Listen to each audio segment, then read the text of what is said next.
செங்கல்பட்டு மாவட்டம் ஈசூர் பகுதியில் புதுச்சேரியில் இருந்து மது பாட்டில்களை கடத்தி வந்ததாக பெண் ஒருவரை கைது செய்த போலீசார் தப்பி ஓடிய பெண்ணின் கணவரை தேடி வருகின்றனர். கள்ளக்குறிச்சி சம்பவம் எதிரொலியாக செங்கல்பட்டு மாவட்டத்தில் 3 குழுக்களாக பிரிந்து காவல்துறையினர் அதிரடி சோதனையில் ஈடுபட்டனர். அப்போது ஈசூர் பகுதியில் புதுச்சேரியில் இருந்து 3 மூட்டைகளில் மதுபானங்கள் கடத்தி வந்த இருசக்கர வாகனத்தில் விஜி என்பவர் தப்பி ஓடிய நிலையில் அவரது மனைவி பொன்மணியை கைது செய்த போலீசார் அவர்கள் கடத்தி வந்த 546 புதுச்சேரி மது பாட்டில்களை பறிமுதல் செய்தனர். காஞ்சிபுரம் மாவட்டம் வாலாஜாபாத் சுற்றுவட்டார பகுதிகளில் கடையாக சென்று குட்கா பொருட்களை விற்பனை செய்து வந்த இளைஞரை போலீசார் கைது செய்தனர்.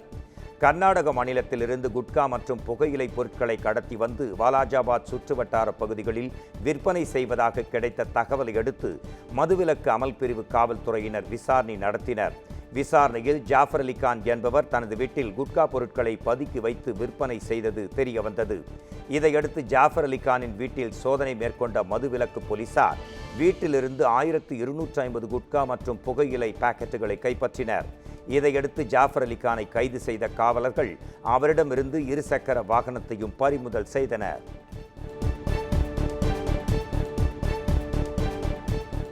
தஞ்சை மாநகர காவல்துறை மற்றும் மதுவிலக்கு காவல்துறை சார்பில் போதைப்பொருள் பயன்பாட்டிற்கு எதிராக விழிப்புணர்வு பேரணி நடைபெற்றது. 100க்கும் மேற்பட்ட காவல்துறையினர் பங்கேற்ற இப்பேரணியை மாநகர காவல்துறை துணை கண்காணிப்பாளர் ராஜா தொடங்கி வைத்தார். தஞ்சை பழைய பேருந்து நிலையத்திலிருந்து தொடங்கிய இப்பேரணி வடக்கு வீதி, கீழராஜ வீதி, மேல வீதி வழியாக மீண்டும் பழைய பேருந்து நிலையம் வந்தடைந்தது. பேரணியின் போது பொதுமக்களுக்கு போதைப் பொருள் மற்றும் மதுவுக்கு எதிரான விழிப்புணர்வு பிரசுரங்களை போலீசார் வழங்கினர்.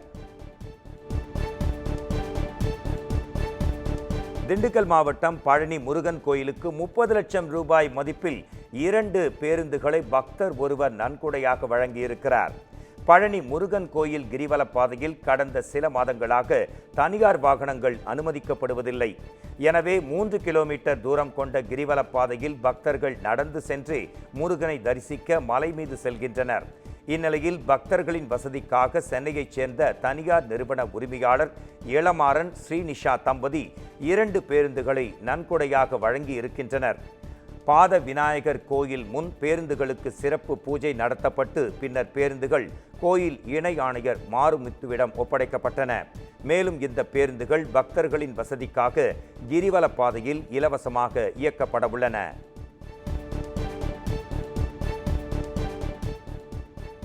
நாமக்கல் மாவட்டம் பள்ளிப்பாளையம் பகுதியில் சட்டவிரோதமாக மது விற்பனையில் ஈடுபட்ட திமுக நிர்வாகி உள்பட 3 பேர் கைது செய்யப்பட்டனர்.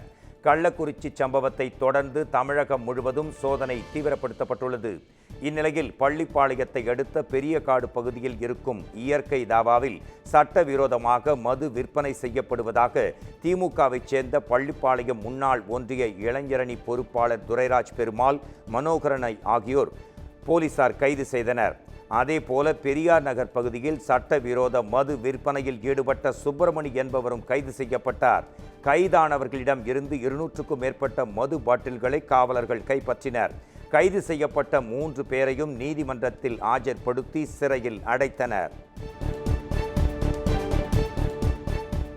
தஞ்சை மாவட்டம் பட்டுக்கோட்டையில் உணவு பாதுகாப்புத்துறை அதிகாரிகள் நடத்திய திடீர் சோதனையில் தடை செய்யப்பட்ட புகையிலை பொருட்கள், செயற்கை முறையில் பழுக்க வைக்கப்பட்ட பழங்கள் ஆகியன பறிமுதல் செய்யப்பட்டன.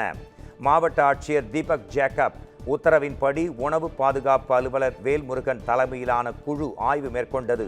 பெரிய கடை தெரு, மார்க்கெட் உள்ளிட்ட பகுதிகளில் இருக்கும் கடைகளை அவர்கள் ஆய்வு செய்தனர். அப்போது 3 கடைகளில் இருந்து 300 கிலோ அளவிற்கு தடை செய்யப்பட்ட புகையிலை பொருட்கள் பறிமுதல் செய்து ரூபாய் 75,000 அபராதமும் விதிக்கப்பட்டது. அதேபோல் பழக்கடைகளில் செய்த சோதனையில் செயற்கையான முறையில் பழுக்க வைக்கப்பட்டிருந்த பழங்களை பறிமுதல் செய்து 2 பழக்கடைகளுக்கு 10,000 ரூபாய் அபராதமும் விதித்து நடவடிக்கை மேற்கொள்ளப்பட்டது. மயிலாடுதுறை மாவட்டம் சீர்காழியில் கல்லூரி மாணவிகள் போதைப்பொருள் தடுப்பு விழிப்புணர்வு பேரணியில் ஈடுபட்டனர்.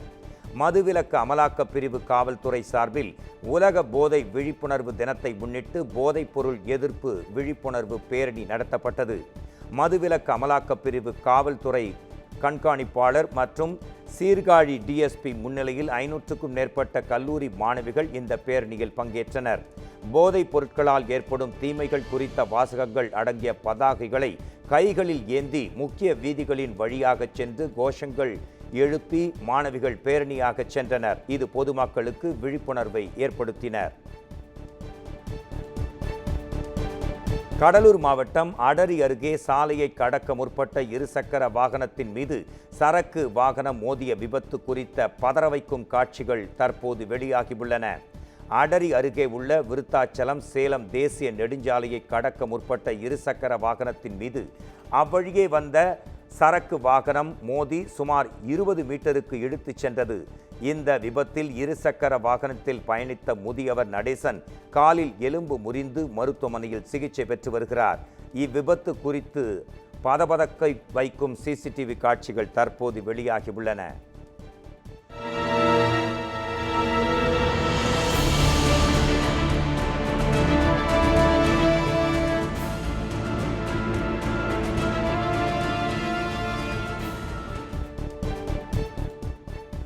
தஞ்சை மாவட்டம் திருவிடைமருதூர் நீதிமன்ற வளாகத்தில் வழக்கறிஞரை திமுக பிரமுகர் ஒருவர் தாக்க முயன்ற சம்பவம் பரபரப்பை ஏற்படுத்தியுள்ளது.